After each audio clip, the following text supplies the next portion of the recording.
one time, a long time ago, when somebody said, "Oh, you still have a Lowrider?" And I go, "Yeah." I go, "They never went nowhere. You went somewhere."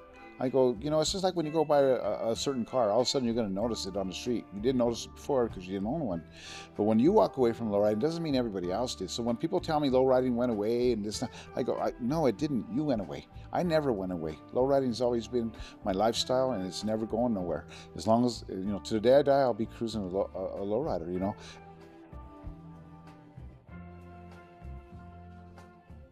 Hey everybody, before we get into the next exciting episode of the Wire Down Show, shout out to our proud sponsor, Coker Tires. Made to roll from the streets to the show. What's going on, everybody? Joe Ray. This is the Wire Down Show. I have Sam Henry, his son Troy, True Image Car Club. They are from Colorado. This 69 Impala, Chevrolet Impala 396, came all the way down here, 18 hours to be in this studio. It's just too beautiful. It's nice when you can come in to a place like this, tell us your story, and the background, the scenery is just perfect, especially for you and your son, right? So we have a tag team. This car is fully laid out with special designs, laid on the floor. We all know the dynamics about it. Yeah, it's tricked out, Sam. From the grill, the tubular grill. Who did the grill for you? Glory Grills here in California and Los Angeles. All the way through. I mean, you got rid of the vents on the hood. You shaved the door handles. You got rid of some keyholes. You put one of those $10,000 moonroofs, although that's what they go for now, right, today. But by then, when you did that, his interior speaks for itself. You had a bench seat in that, right? And you switched it over. Yep, the car came with the original with the bench seat, and I had to buy an entire Impala in Western Colorado to get the bucket seats and the center shifter. Is that not a Caprice? It was an Impala. It was an Impala. It was not a Caprice. And it came with buckets and that console. Right, bucket seats and that center console. And them are the only three items that I used from that entire car. And I took a lot of parts from the car before I got rid of the rest of the car. So, yeah, but it was... That's all you got from that car, just the seats, the console, and all that? And then you went and dismantled the Lincoln Continental to get the moonroof.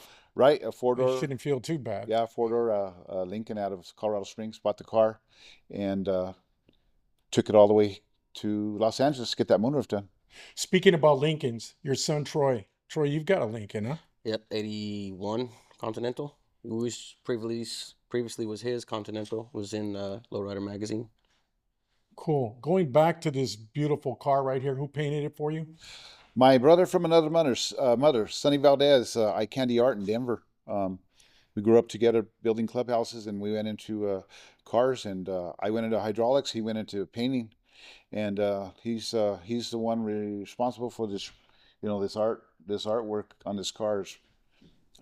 He's painted a lot of cars for me. This is my favorite one. You obviously, these are the colors you chose. This is what you like. Did you get spray outs from it, or you just let him free will do your thing? So I let him do his thing, and I definitely wanted tangerine orange, and he did everything I wanted, and he did some experiments, and he had to put the lacing on the car, and I love lacing, but I didn't want it on my car, so we changed that up, and I just let him do his thing, and it flowed really well. He done so much to the paint. He considers it his best paint job ever on a car. One of the many he's done. I've met him before at the Denver show. Your pinstriper, they go in hand. Oh yeah. Sometimes certain painters don't like certain pinstripers because they're going over their work. They're supposed to complement it, not take away. You know what I mean? Or not stand out, so to speak. They both got along before you did this? Oh, absolutely. They're friends. My good friend Tate Hurt, he's the one that striped it all up, and I saw his work, previously, and I'm like, yeah, he's definitely the man for the job, for sure. Got some silver leaf, some candy going in there. Tangerine and purple, for me, that always works. It's just a beautiful car, man. There's a lot of pearls in this whole thing, and tangerine's always been a favorite color of mine, but when you start messing around with gold bases, you make it deeper and you make it more luxurious. So, and these cars with that rooftop, this whole body style, it is a luxury car. And you've had many, right? Yeah, Benny. This is actually my, I've owned a total of 15 personal cars. This is my 14th one. I got an 85 Cadillac at home. that was originally built here in Los Angeles. And the hydraulics on here that you have, of course, you have a shop. Right. So this is even though it's a 4 pump 8 battery setup, it's not. It's a play and lay setup. I don't hop the car. I don't three wheel the car. Um, the trade off is I get to sit on a frame, and this car rides like a 100% normal car. No bouncing at all. You know, and right over rail tracks and all. So I really enjoy driving this one. Um, I did my 20 years bouncing around. I can't do it no more. But you got 13s on this car. Right. I mean, we're going to argue all day long which looks crazier, which looks better, and all that. We all have our opinions. Looks good. Looks good on the wheel wells, on everything. I know I'm going to take some heat because I know a lot of people that would like to put 13s on their car and don't necessarily advise them that way. But I mean, they're the Coker tires too. You got Dayton wire wheels. Right. Nice, but you got a shop. But before all this came about, Sam's Kustom Hydraulics. What got you going? Well, what got me going was California, the magazine back in the day. I had a little Schwinn Stingray, and um, one day I decided to change it into a lowrider bike, and that was like the fall of 1978.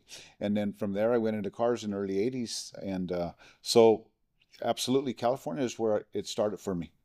Um, and then as I got into it, seen more and more lowriders starting to come up in Denver, and they were there before '78. I was just way younger, you know. So the history of the lowriding in Denver goes way back to the very first lowrider that was there is 1969, 1970, but it wasn't done in Colorado. It was done here, and it ended up in Colorado somehow, and it's actually still not too far from my shop. So you see a few cars out here in California, the styling, the paint, everything's sunny over here. That made an impact on you. You go to Colorado and you take that influence that you received and you start setting examples out there for everybody with your cars. This is the style. This is what I want to do. And so, And what was your first car? it was a '72 Monte Carlo. I purchased that from my mother and dad's friend, Frankie Pacino, which he was the uncle to the actor Al Pacino. And the same car in 1985, my daughter Tanya, now who's my firstborn, uh, I gave Edward James almost riding that car. And the story is funny because, again, way that far back, I was looking at California for my builds, and I was trying to be like, you know, build them as best I can, as close as I could with what money I had. But that car had a Hollywood top, and two ladies approached us from the magazine, and I was the vice president of Royal Airs Car Club at that time. Bill Bernard was the president, '74 Elite with a Hollywood top with a snap-on vinyl, and my car didn't have a way to put a top back on. So we get underneath the Denver Marriott because they catch us at a show during the day, and it was on and off rain, and they asked us to if we can give a couple of celebrities a ride from the Denver Marriott downtown to the Denver Athletic Club for a Zoot Suit party that Denver City Council was throwing. Yeah, no problem. They threw the names out, but I didn't know who they were. Zoot Suit parties in Denver, Colorado, Right. everybody. That was in 19. That would have been in 1984 because my daughter Tanya was only about 7 months old. So, uh, long story short, me and my ex were, young, dumb. She covered it up with a ton of blankets because we knew we were going to hit rain. We got downtown. We got underneath the Denver Marriott, and it was really starting to rain. And Edward James almost comes out with I don't know, his girlfriend or somebody, but she had an umbrella because it was on and off rain all day. And Danny Valdez came out with his girl umbrella, and he's the one that played the dad in American Me, the old band. Yeah. So anyway, they get in his car and they get in my car. Edward was really insistent on wanting to hold my daughter because the Hollywood top. He thought we were going to get soaked up front, and I tried to explain to him the aerodynamics. When we're driving, yous are the ones that are going to get wet. When we slow down, we're going to get wet. And so I finally convinced him that no, it's better that we hold on to her. And it was raining so hard back then in Denver that I was coming up it was on a Saturday night. I come up to red lights, I was looking, and I ran them. And it was only 8 blocks away, and I got us over there, and we went in, and of course, back then it was $25 a couple. We didn't have that money. We barely had gas money to get there. So we went in and with Edward James almost, and he got us a table, this, that, and the other. And the two women that approached us, they were not out there, and I didn't see them inside. And I don't know exactly what happened with them or what, but it was too rainy anyway to take photos and all that. And so that turned out pretty cool. I had him sign a Zuzu poster to my daughter Tanya, and that was one of the many experiences with a Hollywood top. I used to actually carry around a piece of wood that would cover the top if I got in rain. It's dangerous out there. Probably I know much about weather as Edward James almost knows. I mean, when I got out there, it's thin air. The plane's just gonna fall out of the sky and land when you get there to the show. But other than that, there's snow, of course, Okay, so and then there's tornadoes. okay, so we're gonna okay, so yes, you're right, but it hardly snows like it used to.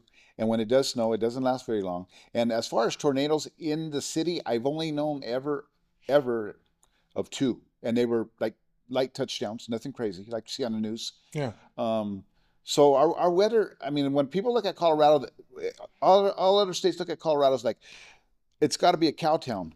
It's got to have a lot of snow year round, and it's really not like that. The only Does everybody drink Coors only? oh God, I can't stand Coors. My brother-in-law Ernie, he drinks Coors. No, I'm not a fan of Coors, but because you're saying that because of the plants right there, and so yeah, it's out there, but I'm saying the elements, not just the weather, the surroundings, everything. Just to get everybody here to understand that low riding is everywhere. That's easy to say. We're worldwide, but you're going to go right into Denver, Colorado, and that altitude is ridiculous, right? The alcohol. The alcohol is a certain. Alcohol is what, 2%? What is it up there right now? 6%. Because it's so high, you could get, well, like today for me, you could get smashed on just one beer, right? So the alcohol, the level that's inside a can of beer is a whole lot different than anywhere else you go. And so yes, you're right. But here's the thing: because we were born and raised there, and people always talk about the air and the thinness and all that. Yeah. We don't experience that because we don't know what it's like. Oh, you're used to it. Yeah, we're absolutely used to it. It's like normal for us. What were the cars you had that you ran through at that time? And you mentioned one car club. Did you ever get into another car club after that? Who came first, True Image or your shop? Okay, so True Image, but before True Image, I was in the Royal Airs car club, and at that time, I didn't know the politics of car clubs at that time. I was young, and my car already at that time, the 72 Monte Carlo, was already painted Hollywood top, custom grille, chrome undercarriage. No, the chrome undercarriage didn't come to 84. Anyway, it was a sharp looking car, and the president saw that, and he removed, who's still a good friend of mine to this day, my friend Russ, from the vice president position and put me in place because he felt my car had more to it than his car. And that's the first time that I experienced like, wow, that's cool, but I don't think that's cool, at that time. And then from that club, I went into the Imperials Car Club. And I wasn't in there very long. Had a couple of situations, and I just kind of decided, you know what, I'm going to go off on my own. And by 1985, I already said I'm going to start my own car club, and I started coming up with names. But before I just came up with a name, I didn't do that. I went through every single magazine that I could get my hands on, and I wrote down all the clubs that I was coming across because I didn't want to cross nobody's name. And when you lend out Lowrider magazines back then, which I did to two of my friends, I never got them back, so I may have missed a couple of things here and there. But by February of '86 was our very first club meeting, and that was Felix Ortega and Tom and Sean and Joe Escalante and Who came first? other people. Then again, another question I'll throw at you. Who came first, your shop or your son? The name Sam's Custom Hydraulics was January '96, but I had 8 other locations before that. How many since other the early locations? 80s. 8, not at the 8 of them? Yeah, not at the same time, but Yeah. since the early Yeah. 80s. Yeah. Because I started putting hydraulics on cars in the early 80s. But Troy, what's 90. 35? Yeah, I was born 1990, so you were putting hydraulics in cars way before I was born, but the physical shop that we still have today is, I was... Yeah, January '96. The actual name Sam's Custom Hydraulics, because I didn't have any names before that. It's okay for Dad to have his hobby in the garage. Yeah. He has a lowrider there. He's into it. You necessarily don't really have to. That's his hobby. That's his little sport. He's in a culture.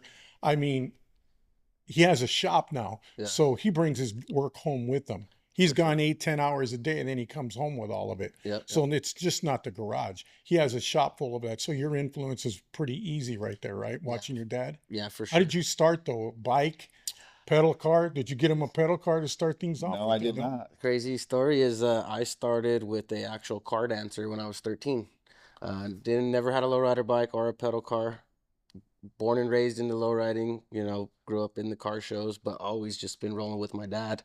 And then he decided he wanted to build a car dancer and decided to give me all the glory. So he ended up giving it to me, and that was my first car. Yeah, and did over the switches, huh? Hey guys, just so you know, this is one badass tire. Coker Tire has been working for years to build a perfect 520 tire, and the evolution of this tire was led entirely by the end consumer, which is us. Suggestions from customers led to many changes throughout the years, and the most recent improvements include all new tooling and molds, meaning that the ultimate lowrider tire just got better. Crisp, sidewall lettering, and perfect white wall size and location are the cosmetic features. And you can expect excellent performance out of this tire due to its 8-ply rating. The most significant feature of the new premium sport tire is the tread profile and defined shoulder, giving it the perfect look. This reimagined tire has the same great features you know and love, but with all new materials to ensure customer satisfaction. It has been years in the making, but believe us, it's worth a wait. You can order the new Premium Sport 52013 and 52014 now at CokerTire.com. Yeah, handed over the switches. Yeah, and then I started touring with Lowrider magazine to the local shows around our state, trying to compete to go to Vegas. And then I got my own cars now. But yeah, I Do started you with the still go car back to dancer. dancing and all that? We still have Hopping, our all that dancer. stuff? Yeah. I like hopping. I like street hopping. I'm Yeah. more in the streets type of guy. I like the shows. I like the park. But I live for the cruising. I live for the driving, hitting switches around the corner, getting attention at the lights. That's more of where I reside. That's cool. And we've been talking a lot now about future and new generations. And here's one prime example, but he's into dancing and hopping too, which is another world also, right? For sure. So Sam, you get your shop going Hmm. in different locations because you probably had to expand or bring it closer to home. You obviously got bigger because you were one of the main shops. Um, Installing hydraulics, wiring down everybody, the whole city of Denver. You were doing all of that. So pretty much as you went on throughout your years, the entire Colorado culture of lowriding was going in and out of your shop. For all these years, you pretty much ran into everybody and their kids. Right. I have, and the funny thing about for me in my life in lowriding, because when I built that first lowrider bike in '78, I have not walked away from, it's our culture. I get Right. it, but because I've been in it so long, and by definition, it turned into my lifestyle. Absolutely turned into my lifestyle. So it's kind of like for me when I've seen so many clubs and people come and go, it's kind of like I don't die, but sometimes people do, and I don't mean in the sense that they actually die, but they come and then they go, and then other people come and replace them, and they come and they go, and all these other people that are coming, they don't even know the people that were there before them. So, and I had talked about a little bit about the museum, and that's I think it's real important to you're doing it right now to lock in the history of why and where we even came from and what we're doing. I think it's so important for the younger generation to realize that there's a history behind. Yeah, you could put wheels on your car and hydraulics, yeah, but no, there's a history behind that, and I think it's real important for everybody to learn the history, and because that's a big part of keeping the future going. I really feel it is. So You've had all kinds of walks of life come into your shop and you've known them just like your son here. They've all had to become family. They got to fill out a credit app to afford hydraulics, or they want a set of wires you did credit before and you had people that couldn't pay. And then you would see them down the road, or because it's a small world, right? right, Or you'd see them at car shows and you know who's fake, who's phony, who's a liar, scandalous people. You run through right, all that. Having a shop like that, right, you see it all. right. What was your craftsmanship? You had the right workers, or were you always hand on? Because if my hydraulics are leaking, I'm bringing it back to you. My battery goes out on me. Hey, man, give me a new battery. You know how that whole thing goes. Right. Yeah. I'm absolutely hands-on. I've been tearing apart my mini bikes and my go-karts since I was a kid, and my lowrider bike and all that, and all the way up to cars. So yeah, I do have employees once in a while, and but the thing is with me is in my shop, they come in and they know how to do hydraulics or whatever because I do certain thing. I do everything a certain way, and so I want a signature look. So everything that you know, leave it out the door because I want things done my way, and that's just how I want them. And I only do play and lace now. I used to do custom setups back a long time ago, and I'm kind of toning down. Um, so one of the main things is when a car comes into my shop, I have to look at that car like it's my car. I need to give it my 100% as much as I can. And the most important thing, anybody ever start opening up a shop is finish your work. Finish your work. And don't keep their car for forever, you know. And you'll gain a reputation like that, you know. Don't take on another car and use that deposit to Right. finish this one, right? It's Exactly. all management. Right. You know, so I went through that with my car back in the day, and I learned, and I'm really glad that it happened to me at an early age because I was real careful. Be real careful who you take your car to. I mean, they can spit a real cool game, just like a guy at a club trying to pick up a girl. He's going to tell her brain everything it wants to hear, and then till the act, and then all of a sudden, different person. It's the same thing when you go into a shop. You know, I could spot the red flag, green flag in any shop. Why when I walk into them, do I want to do business with them or do I not? You know, and I always tell people you walk into a paint shop, auto body shop. It no matters what they're doing automotive, and you see two guys, owner and maybe one guy working, and you see cars parked, 8 inches from each other. That's a red flag. You know, I say, ask the question, whose Monte Carlo's at in the corner? Oh, that's so and so. We're doing this, we're doing that, we're doing that. But it's slammed up in the corner with cars all around it. Yeah, come back 2 years later and it's still there. Exactly. Well, they played a waiting game. The waiting game. What kind of brands of hydraulics? You've gone through a lot of brands Right. over the years. What different brands? Just different brands, whatever anybody wants. So I'll install whatever they want, but obviously prices change depending Yeah. on the distributor. We mostly install CCE and high-low, but we'll install anything else, and we have. It just depends on what their pockets are like and what they want to spend. So They're a good quality product, both of those companies, right? yeah, they are. Both Absolutely. guys, Yeah. the owners that stand behind them are legit as well. And you're going to run a shop, you better. Any type of wheel, you go through all the different wheels out there, tires. So as far as the brands, yes, we've carried all the brands throughout the years. Right now we're carrying the Luxor brand, and that does well for us. Tires. We do a little bit of everything though, but we used to do a lot more. And like I said earlier, I'm calming down. Were you one of the shops? Well, there's not too many of them. One of the shops back in the days that sold a magazine just as well. The latest Lowrider magazine That it did what? Sold it. that sold magazines. Okay. Did you have a shop like that where you could sell the magazine to everybody? It was a shop that everybody could go if they wanted the latest issue of Lowrider. Yes, I used to sell. They could purchase it from. Yeah, I used to sell Lowrider, and whatever I didn't sell, if I wanted to, I cut the base off and send the rest back. But they always sold, so I didn't ever have to send anything back. Yeah, we used to sell Lowrider magazine. Yes. So your son's around 13, early teenager. You give him a car. He dances it. You hand him switches, not the keys. Before he has a license, he's out there dancing cars. Fantastic. What was it like? What were the other car clubs that were out there at this time? Who were the early car club names that were out there in Colorado? So we're going to go back to the 80s. We're going to go, I'm going to say Popular Car Club, Yeah. but it wasn't Popular Car Club. And Bob Gomez is a good friend of mine. He's about 10 years older than me. Yeah. And he just got back into lowriding, building a 64 Impala. Anyway, he said, no, you've been saying it wrong all these years. And I hadn't talked to him for almost 35, 40 years. He said, it's Popular Car Club. Oh. And so as far as other ones, we had, there was the Royal Airs, there was the Imperials, there was CIA, there was Classic Creations, which I'll get back to that one because that was my friend's female car club way back then.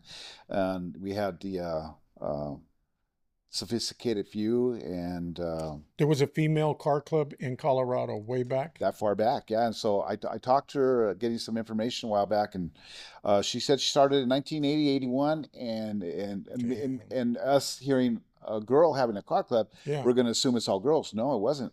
There was only 2 women in that club, and that was her and my friend Robert's girlfriend, Mhm. Debbie. And the rest were all the other 10. There's a total of 12 were guys. And I go, you had 2 girls in a girl club and 10 guys. She goes, yeah. I go, Who wow. ran the club? Who started the club? Michelle Ran it? Vigil. The women. So the Right. guys just joined the women's car club. Right. Oh, Right. They that's sure a did. good one. Yeah. And she had a '69 Skylight back then. Yeah. And Those so bad cars. the history, as far as for Denver, CIA was another one, and Low Impressions. Geez, there were so many. What's the boulevard out there back then and now? Cruising. Where are the cruising spots? Okay, so they still tried it. Well, 38th Avenue was our original cruising spot way back in the day, early 80s. And we're talking bumper to bumper. 80% of the cars on the boulevard were lowriders. And we're talking a good 2 mile stretch and two lane. Um, so now when you want to compare cruising, because they're actually somebody just tried it again. Matter of fact, for me and my wife's anniversary and when COVID hit, I put out a thing, we'll go cruise, 38th, and it turned out really, really good for the first couple of weeks, but I knew it was going to die right back down. I mean, it was like I told them, this is as close as we're getting to how it was in the 80s, because the 80s was different. We were all young, lived with mom and dad. Some of us had kids, some of us didn't. We were on the boulevard for beer, girls, and parties, and showing off our car. Now, you get on 38th Avenue now, people are homeowners. They have kids, grandkids. There ain't nobody walking up and down the street on 38th like it was back in the day, because girls were up and down left and right because they wanted rides in the car. You don't see that no more, because back then it was really hard for a teenager to get a car, even with a cosigner. So that's why they were walking up and down the streets. And if you saw a car full of girls, all you had to do is look at the driver, and she always was the older one, the aunt, the sister, whatever, and took all the kids for a ride, all the young girls for rides, whatever. But you ain't going to see that no more, because nowadays anybody can get a car. And so right now, so if you go to 38th Avenue now, which they just did this past Saturday, I get it. People want to go back to how it was, but how it was back then is not how it is now. Yes, you can still take your car and go for up and down, cruise, and you're going to end up in a parking lot like we all did. Everybody had their own parking lots, back in the day, just like, everywhere else. But it's not like a the same. nightclub scenery no more. It's more of a family picnic. Exactly. Because the 100%. traditions are always going to be there, but we're more family oriented now. But man, God, 45 years ago, women had a car club they started and men joined. Right. You'd Never heard of that would that. happen. No, Right. no. Not even going back that far. I believe it can happen today, yes, but not going back 45 years ago, more or less. Your son comes into the picture. Mm-hmm. So he's an influence for you. I mean, you hand him over something. Can you dance a car? So that's funny that you say that, because that Monte Carlo, an 88 Luxury Sport, I've always wanted a car dancer. And I decided to go ahead and build one. And I was literally, when it happened, when it hit me, I had the whole front clip of the car off, and I was doing some frame reinforcements. And I thought, it just kind of came to me. I'm like, you know what? I want my son to have this car. I want him to have all the fun and glory with it. And so I decided at that moment to hand him over the keys. So when you asked me if I ever danced the car, you know what? I really never thought about it. The answer is no. The only thing I've ever really done with that car is tests to make sure everything was You working. didn't hand them keys. You had them switches for the keys. Yeah. So how does that happen? Because to this day, for me, lay and play, yeah, 3 batteries. No, play and lay. Play and lay, whatever you want to call it, or vice versa. There's only so much you're going to do. Whichever one comes first, you only got 3 batteries or 4 in the trunk. Yeah. So you got tons of batteries in your trunk. But I mean, to hit a switch like that, I mean, you guys are all good with Nintendo, with all the games today, all the newer generations. It takes a certain rhythm for a switch to hit a switch, let alone get it to start doing this and everything and entertain a crowd in a hopping pit. Yes. So if you hand him over the switches, he catches on immediately. Oh, yeah, so he's got a absolutely. certain talent. Okay, so then there's an exhibit, and that's what he's doing. So where were the early car show places at? What venues? Where did you go? Were they outdoor venues to begin with? Yes. So as far as him hitting the switch, before I forget, real quick, when did you start hitting the switch though? Oh, as far as hitting, since I was old enough to hold a switch, really, right? my dad's always had a personal, individual front end switch for me to use at the shows. Hmm. I started hopping in the lowrider car show hop competitions when I was, yay big.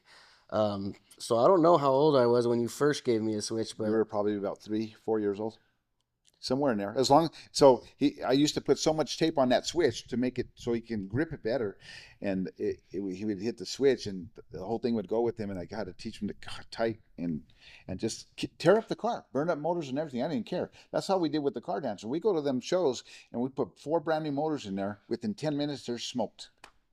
we And catch it on fire, right, I let used it to tell people burn, if the car catches on fire, what do you tell them? keep going. Yeah, Just- there's a surplus on the wall. Exactly. They got plenty of it right in the Exactly. And shop. for us, it was more of the entertainment. It's Yeah, never been always about has the been. show Yeah. or the trophies or, we And always want to put on a good show for the crowd. and the memories, the memories are way more important than the amount of money we put into that car. And the time that he started dancing that car, he actually started dancing the car was 2004 to 2011. We haven't danced it for a long time, but we still have it. What kind of business did that bring you? I mean, the vehicle was probably all decaled, all lettered up, Sam's Custom Hydraulics. Your son's out there hopping. You're bringing business to your dad, right? Yeah, for sure.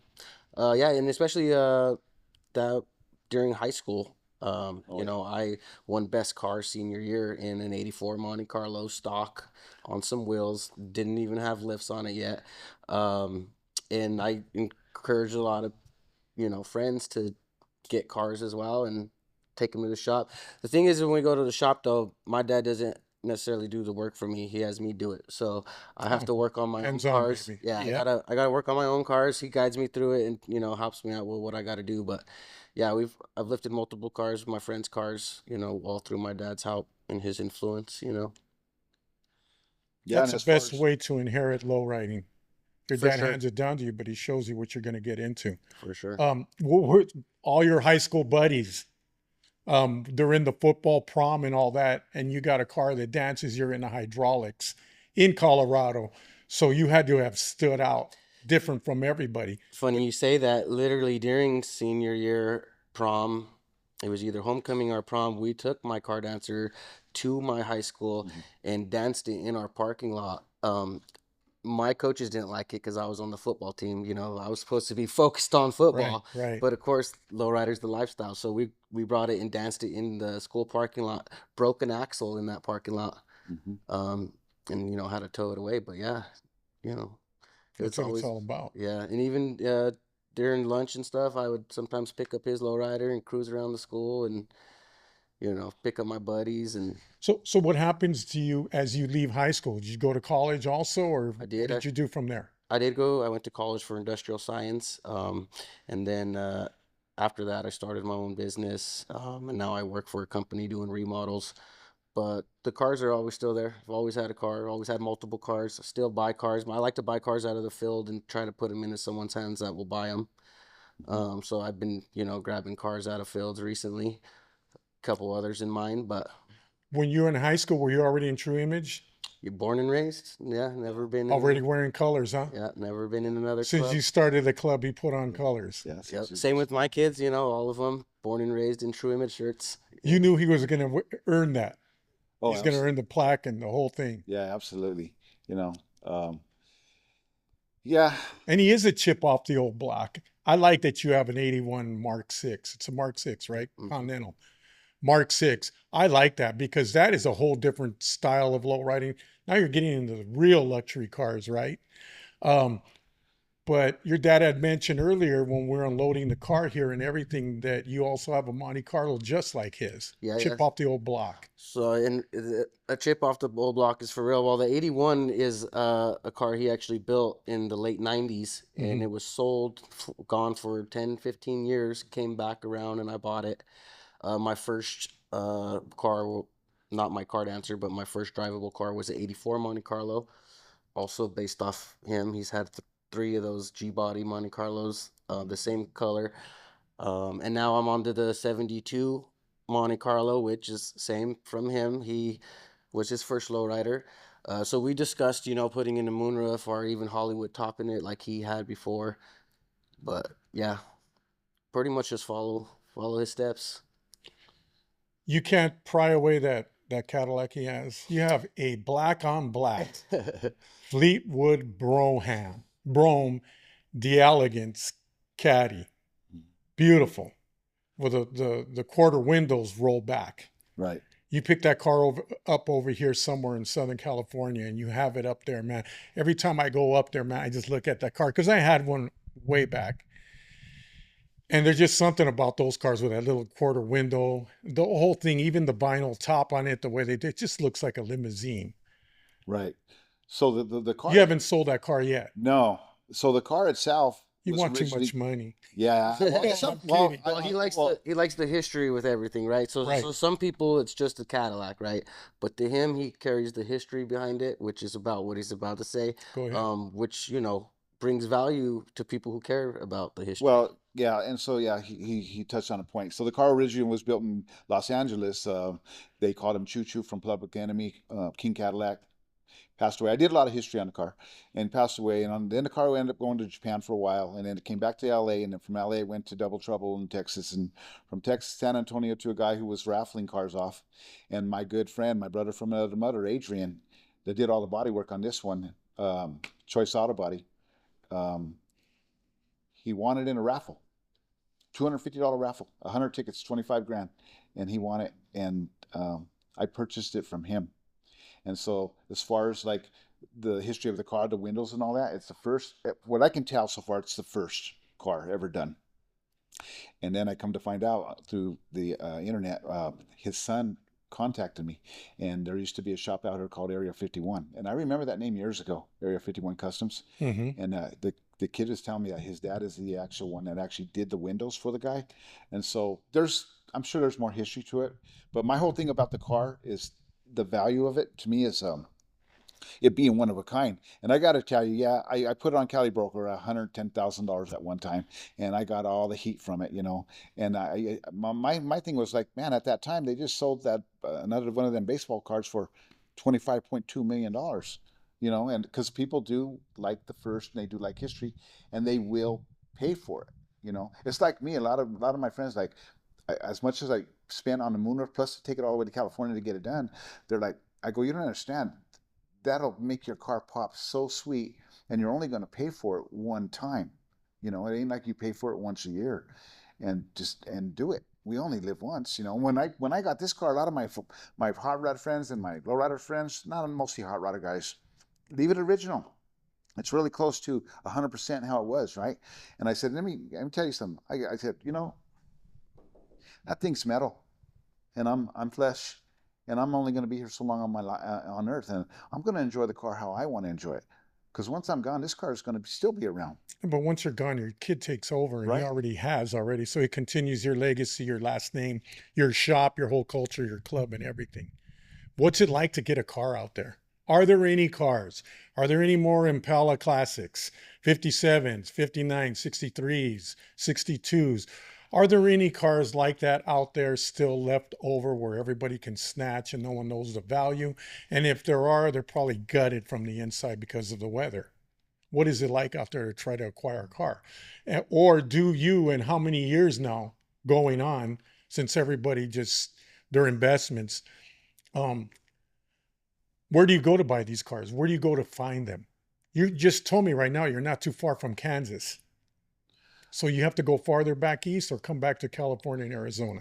Where do you find lowriders? I'm going to say you have to go farther east because California pretty much bought up everything already. Mm-hmm. So, but that doesn't mean just get on major highways and go east. No, you got to go off the grid. You got to go into the old the county roads and the dirt roads and take the time to go driving around because they may be out there and they're still out there, I'm sure, but they're not advertising for sale. That's when you pull up with a trailer and say, hey, I like your 56.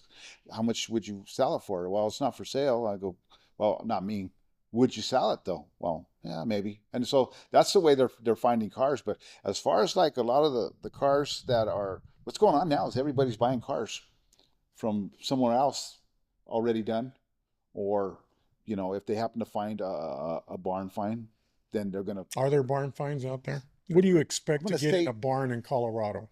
You know, that's the thing. You never know what you're gonna find once you open up that door. But are they Because the still out weather there? elements all come inside. They're not going to be that bad. No. So we get our weather, we get snow, and we get rain, but we don't have salt in our rain. We don't have to deal with that. Um, But the dampness is always there. the dam. And the cars are 40, 50, 60 years old now. So yeah, all the moisture in the air, depending on what time of the year, yes, it goes wherever the air goes. You're right, and so but the majority of cars, if you find anything old out there in Colorado, it's going to be surface rust. You know, surface rust, or if they ran the car forever and then just the road, you know, grime alone and the water through the years is going to, you know, quarter out your panels. You get to rust in the quarter panels or whatever. But they still exist. They're out there. It's just how hard you want to find them. But what most people are doing now, they're just paying. Like, just pay. I'm gonna go find a car that's already done, or somebody who wants a car that's all original and they want a lot of money, and then they want to make it their own. They're gonna. A lot of people will just pay the money. Yeah, Troy, your dad has been there, done that. for sure. You have done that, but you're going forward, right? For sure. You saw all his history and everything that's out there, but I mean, it continues on, right? Always. Like I said before, what are the opportunities? What does low riding in the future look like for you being out there from Colorado? What is the younger generation, like all your high school buddies? I know there's a lot of different car clubs out there, chapters. You got the Techniques, great chapter out there. You have Rollers Only, of course. You mentioned the Imperials before. High classes out there. Mr. Bill's out there painting. So you got a lot of things working its way into the future. And all the people in the clubs I just mentioned, all those chapters are pretty much, they're your age, not like us. Hmm. Hmm. So you guys have been there, so to speak, but now you're doing it different. What does the outlook for low riding look like, especially out your way? Do you have to travel east? Where do you have to go to build your next car? Ooh, What have you learned? yeah, it's very important on where you leave your car. That's for sure. Yeah. You know, because like you said, the different jails of different shops. So it really depends on what type of quality of car, how soon you're trying to build it, Hmm. and you know what is your goal. If you're planning to hit the shows, hit the boulevard, you know, the park. But as far as building a car, like you said, most people are buying them and just slightly changing them. Otherwise, you got to go through the long process of years of shops to shop to get your cars built, finding the cars. But as far as it going into the future, I think lowriders pretty much low riding itself in Colorado is about as big as it's ever been. You know, there's Yeah. tons of clubs. You have If you look at our calendar for shows, we have a small window of months, probably like 5, 6 months of shows, but every weekend is packed out with shows, sometimes multiple shows per day. Um, the Boulevard is usually pretty lit in the summer. Multiple places, like you said, 38th, people are trying to go back to, but we still have Federal Boulevard, which is where a lot of the young generation hangs out.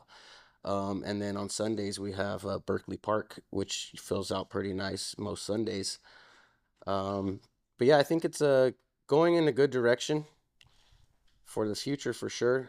Like you said, it's more family oriented now, so it's a lot less competitive, and you see these younger kids growing into it, following the steps of their dads, their uncles, whoever they looked up to. So we got a lot of new younger teens now that have cars and switches that you see. Um, yeah, so I think it's moving in a good direction. There's a whole different criteria. So if we're in East LA, let's go to the Valley, Van Nuys, 40 miles, right? Pueblos like that. You got a lot of little adjacent towns that have lowrider communities. Right. Going to Pueblo, even when Iggy threw his shows over there too, with Rollers Only and all that, it was a different atmosphere. And there was a little bit of competition. There was always competition for us in East Los Angeles, East LA. Against Van Nuys, they had a different style too, and there was competition there. There it seems to me in my traveling, Pueblo and Denver have a little bit of a competition, which is great for all low riding, right? Right. Right. It's like different baseball teams competing against each other, Raiders against the Broncos, something like that. But I had to go there. But and it's pretty cool, right? And there's different car clubs out that way too, and the scenery's a little different, but it's all about the same. Yeah, they do have different styles. Yeah. From state or from city to city in Colorado. Colorado Springs does have a little different style than Denver does. Um, Even just the way they do their hydraulics, a lot of them ride a lot higher. They're more active on their switches sometimes. They do a lot of three-wheeling. I've seen they have three-wheel competitions in Springs. Mhm. Um, yeah, Denver's a little more chill. Pueblo's real big. This is still city, so they do their thing. Greeley also up north does shows. They have a lot of nice cars, but it does vary from city to city. True Image has been around for over 40 years. See, 1985. Where Yeah. does that put us? Yep.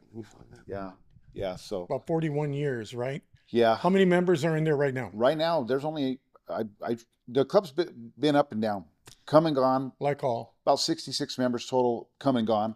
Yeah. Right now we're actually down to about six. Let's say seven With all the members. different car clubs that are out there. Are you an officer, Troy, in the club? How do you guys run it? You just speak and that's the way it goes. Dad does that, or Well, so that's funny that you say that because when I first started the club, I was more of a, you know, my way or no way. And then I eased up on it in the early 90s and then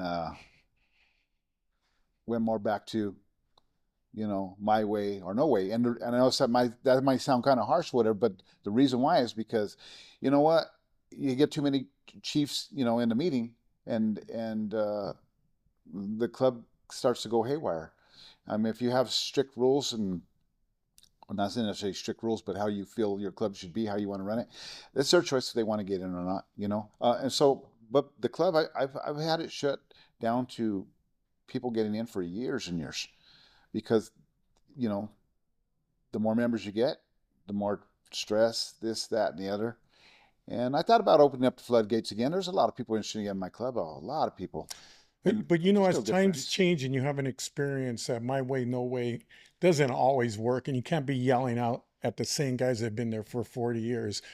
We are going to have very quickly, probably in the next episode, there'll be 5, 6 presidents of legacy car clubs that are going to sit up there at the bar, Mhm. and they have leadership roles, and they all have, though they're all leaders and they wear different colors, they all run their clubs differently. Right. And that's what's going to be important about this meeting.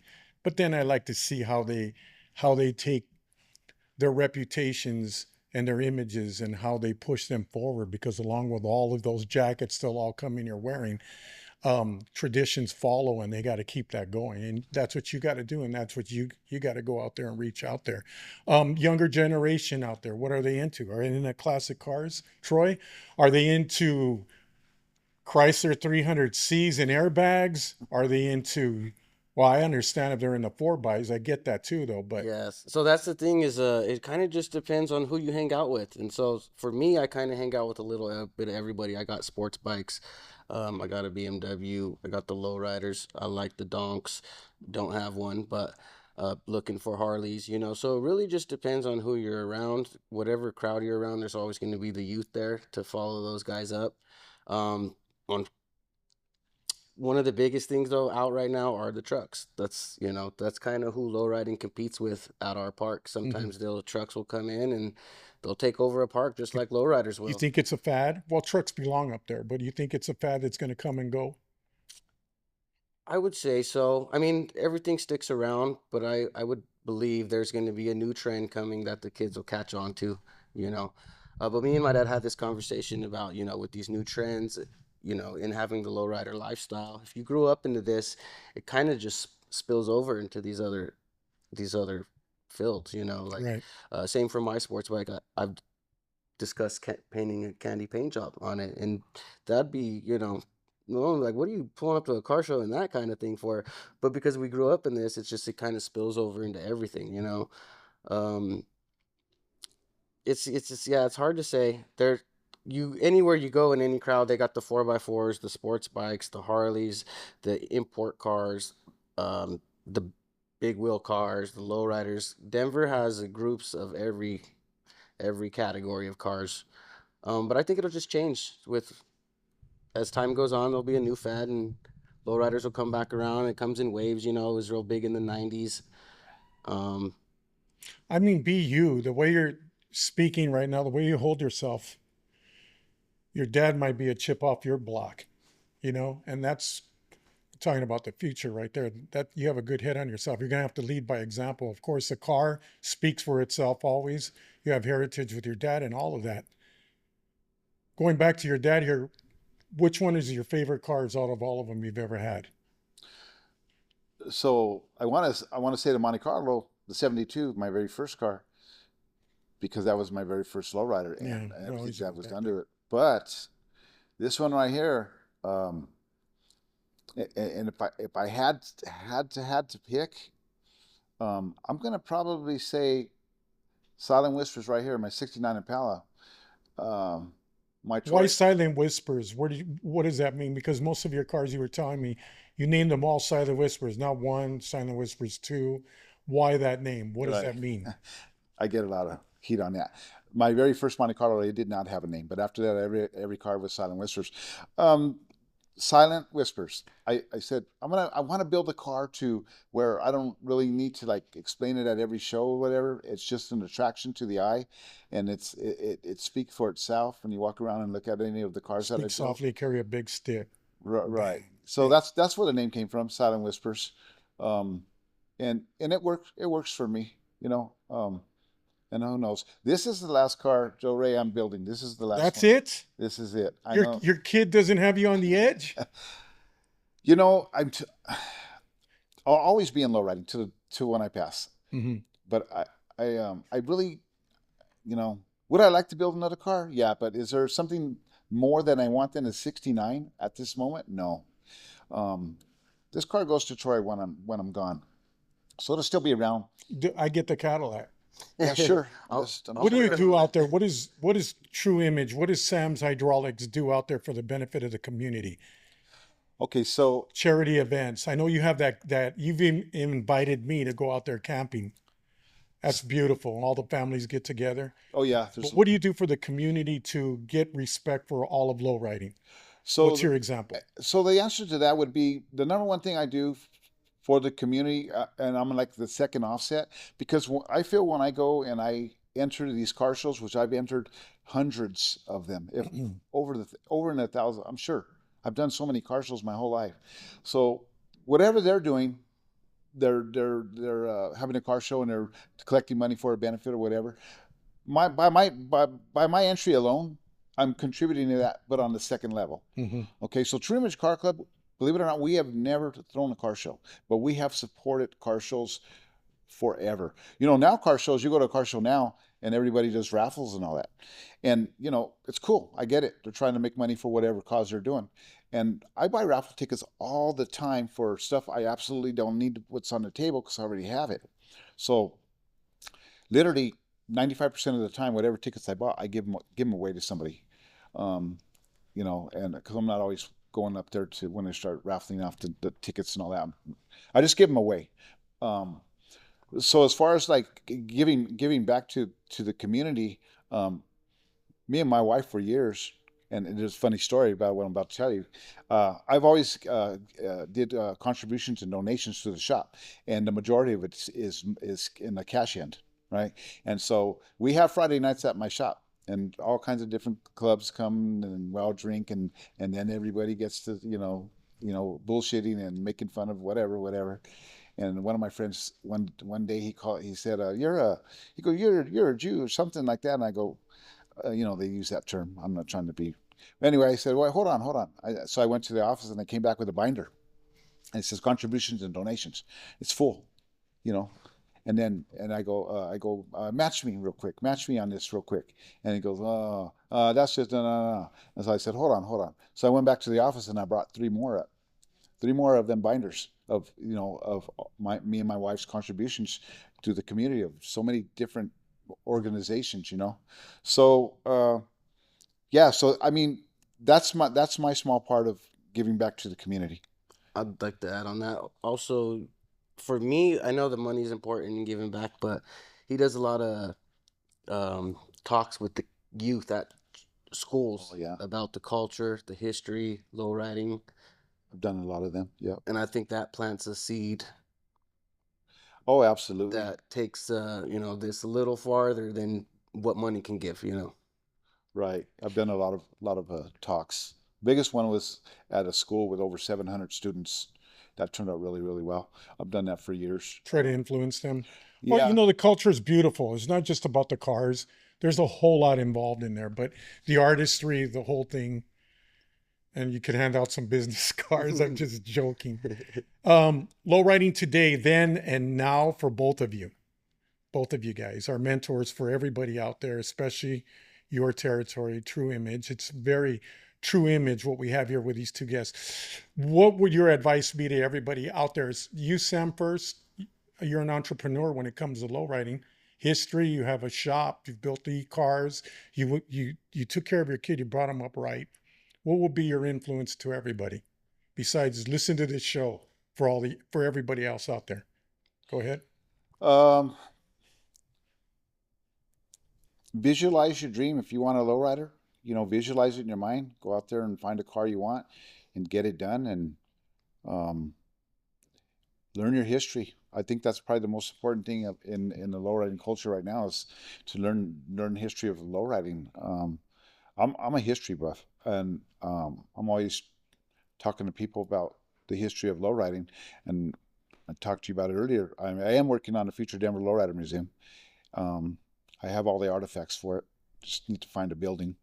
Right here. It's Sam's Hydraulics West. I mean, and that's good. I'm glad you're doing that. That's what keeps us all going. right. Got to keep the memories alive and just keep making more memories. And one time a long time ago when somebody said, "Oh, you still have a lowrider?" And I go, "Yeah." I go, "They never went nowhere. You went somewhere." I go, it's just like when you go buy a certain car, all of a sudden you're going to notice it on the street. You didn't notice it before because you didn't own one.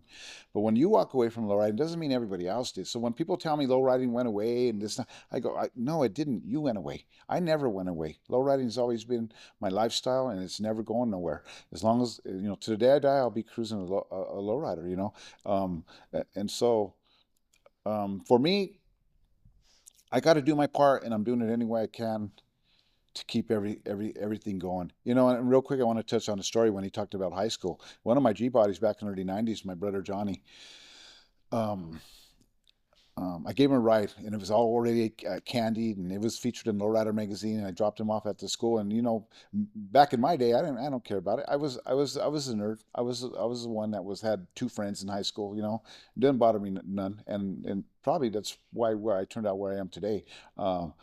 But my brother Johnny, when I dropped him off at that school that day, he became like a king, literally overnight.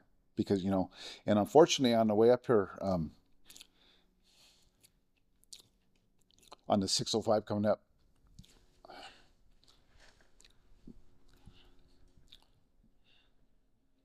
I got a call from my sister-in-law, and he just had a stroke. Oh, So right now he's good. He's alive. He's in the hospital. But my brother Johnny and all my brothers and sisters, my mom and dad, they were so with my low riding at first. My stepfather, we're talking a white, blue-eyed German, 43 years. He was like, what are you doing in your car? And he didn't understand.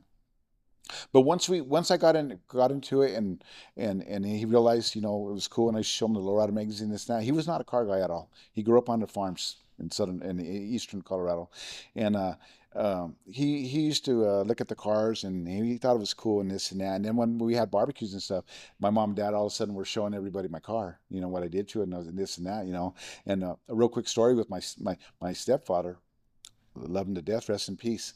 I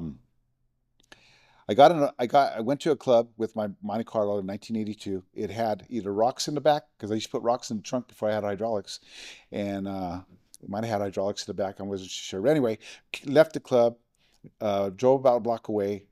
Some guy crosses in back of my car and flicks a cigarette on my car. I get out, get in a fight. Long story short, end up in jail, and for the night. Car goes to the pound. Come Monday, I was driving under suspension. My stepfather had to go to the pound with me to get the car out. He's got a license, insurance, and I had insurance. 8-inch change steering wheel. It was lifted because when they lifted the car, when they towed it, a sling truck, the cylinder, the cup and the donut, the cup and the string fell out, and it was sitting next to the car in the pound. So I just put it in the car. It was still drivable because it was on 14-inch Kragers, but I knew it was going to be a really, really rough ride. It was a rough ride anyway. So you imagine this 43-year-old blue-eyed white bald-headed German man driving my car in Suspended traffic. license. He has to take it out of there. Right. Yeah, he's got a license. And we're going home, and it is bouncing, and he is so furious. And I'm turning my head to the window, trying not to laugh because he was so pissed off. And you see that scene, and we're at traffic and little 8-inch change steering wheel. And Reverse technology, man. Yeah, he was heated. And I brought that story up way years later when he got way older, and he doesn't remember the story, and I think his mind don't want to remember the story. But it was cool times back in the early 80s. And on one of your podcasts, somebody had talked about putting the car on the lawn and burning the grass. I did the exact same thing. Put the Monte Carlo on the lawn, put it down, washed it, and lifted it up, pulled it out of there, and the whole exhaust in the grass. And I said, oh my Left that imprint. God, my mom's going to kill me. That's when I lived at home with Mom. Troy, any advice for anybody out there as we come a close to the show? No, I mean, do what you love. Take pride in it, do what it takes to put yourself in those positions to get where you need to be,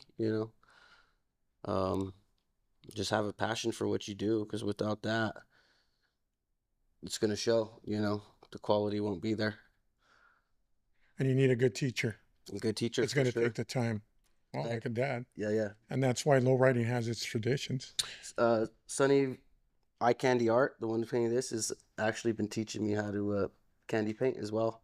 Oh, great. This is the first car I helped out with. I don't know how many cars we've done now, but I've been trying to learn that skill as well. Mm-hmm. There you go, everybody. From Colorado, True Image, father and son tag team. We got some True Image here. Lots of history. It was great having you on here, Sam.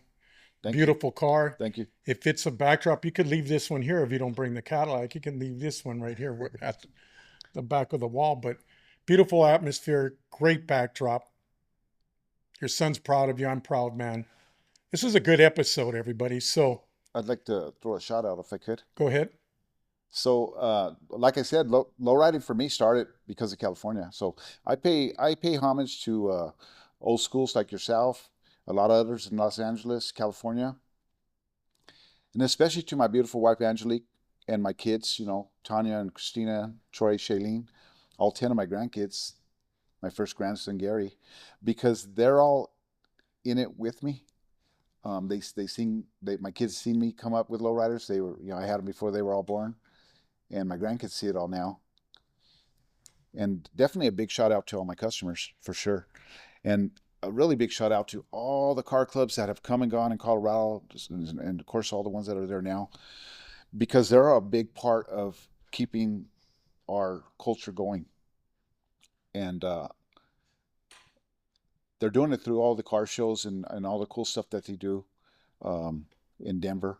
And we'd be a whole other show on that alone, just of what's going on with the car clubs out there. But I give much respect to all of them out there. I mentioned a lot of the clubs from the 80s, but you got Hard Time and Contagious and Denver Car Club and Show Off and Compass and Techniques. Compass too. Yep. Yeah, and Rollers and Polos. Out of Control and Made Man and Done Dirty. I mean, we can go on and on. There's so many car clubs out there. I used to try to keep track of how many are coming and going. I can't do it. There's just so many. They come and go, but I give much respect and thank all of them for everything that they do, and because they're all part of keeping our traditional, our lifestyle and our culture going forward. Yeah. There you go, everybody. Thanks. Now it's my time to say thanks to everybody out there for being here with this special episode. Do not forget to comment, subscribe, and like after this show. We'll see you on our next episode.